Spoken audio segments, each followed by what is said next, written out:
Okay, vores idé det er, at man gerne må gå ude på skolen i frikvartererne. Hvad synes I om den idé? Jeg synes, det lyder fedt. Ja, det lyder meget. Det kunne Som en være god idé. Vil I være nogle af dem, som vil gå ned i for eksempel Rådmandshaven, som er det sted, man må gå hen til? Ja. Ja, helt sikkert.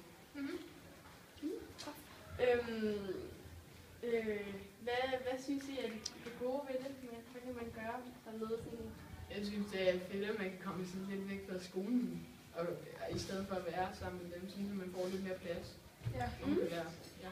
Vi har heller ikke så meget plads til at spille fodbold her, så det er lidt bedre at gå ned til Rådmandshaven, fordi der er masser af plads til at spille. Ja, hvad synes I så, der kunne være ulemper ved det? Jeg ved faktisk ikke, om der rigtig kunne være nogen ulemper. Opsyn måske på en måde, at de voksne måske skal lidt længere, hvis de skal have opsyn til børnene. Altså, vi har tænkt på, hvis nu der skulle komme nogle pædagoger, som der kunne være der, ville det være en god idé, Sisse? Nej.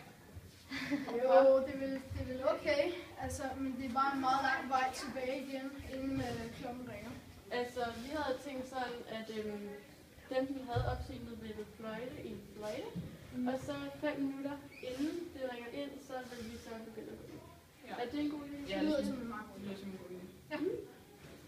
Ja, det var vel det. Super. Hvorfor synes I, det ville være en god idé? Jeg synes, det ville være en god idé, fordi men det kunne godt være, at man ikke nåede til timerne, hvis det sådan var 1 minut inden, så skulle man rende tilbage. Og det tager lidt tid at gå tilbage, så. Ja, det løser også lidt ulemperne, som kun var. Så. Super. Vi kunne komme hen, f.eks. i Rådmandshaven, i frikvartererne, for at komme lidt væk fra skolegården. Men det synes jeg som udgangspunkt, det er en rigtig god idé, fordi den skolegård